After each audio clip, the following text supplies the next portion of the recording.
Okay, we have Miss Jazz here.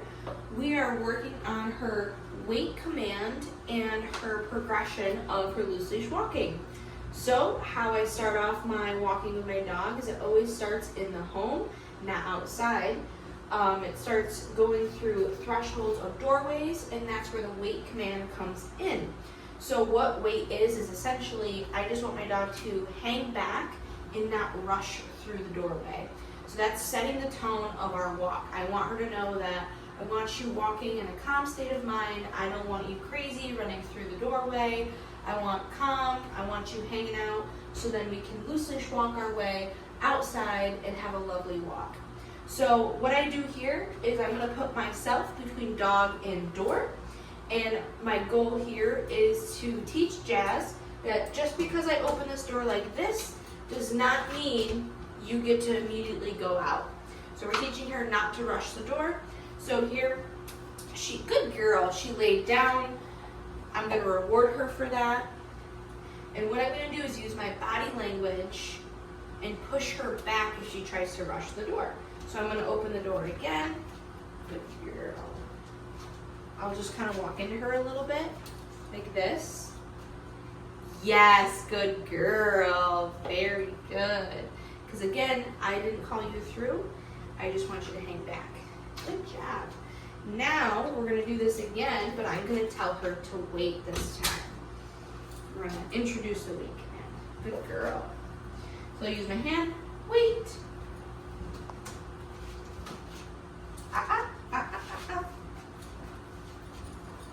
Good. So she kind of walked away. I'm going to reward her for that. Good girl. I'm going to shut the door. Wait.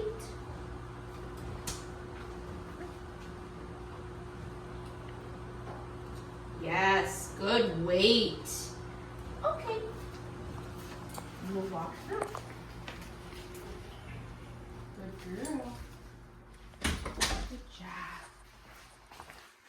So now we have another threshold. Jazz.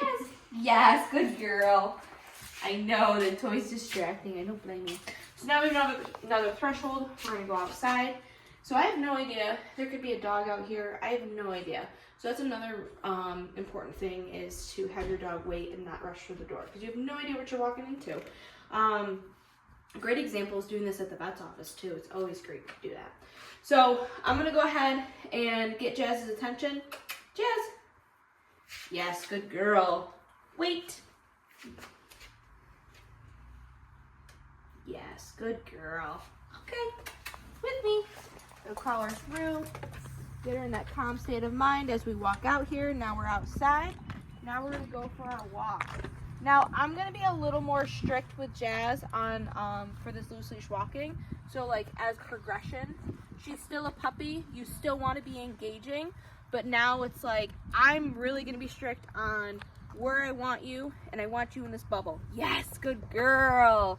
We're still engaging. We're still using treats. Good. I'm still using leash pressure anytime she tries to pull. So she gets ahead of me. We're going to change direction like this. Yes, good girl.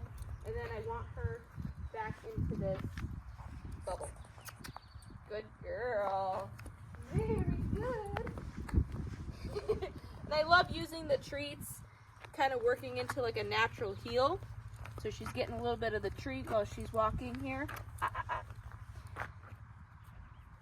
Yes. Good girl. Let's go, Jazz. With me. So she wants to get ahead a little bit. We're just going to use that leash pressure. Yes, good girl. And I'm going to reward her every time. Nope. She comes back into my space. Yes, good. So you see how she gets a little distracted and I stop walking? I wait for her to get that leash. Yes, good girl. I wait for her to hit that tension. I'm not going to continue to walk forward with her until she comes back to me, because if I continue to let her walk forward and I follow her, she's learning that this is okay. We're getting to where I want to go and I'm pulling you. Versus I plant my feet, hold the leash, let her feel tension, and then come back to me in my space. Come on, Jazz. Yes! Yes, good girl. So she still wants to pull? So just walk into her. We're going to change direction. Yes! This is always a great example of showing, if you ever are struggling with your puppy, of what it looks like to kind of engage and get them to not pull. I mean, this is the beginning of it. She's still a pup. She still wants to explore. She still has to understand. Good girl. So we have a distraction here. We got Miss Shay. Shay, come here. Good job, Jazz. I'm going to reward Jazz for that. She stayed calm during that time. Okay. Now I'm going to let her free because she might have to go potty. And that's okay. Good. Go potties. So this is another example. When you go for your walk, you're going to go ahead and release them. We got a whole group of pups coming up too, which is going to be a big distraction, but these are all her friends. These are your friends? I have 2 dogs that I put away. That I put away. Good girl, Jazz.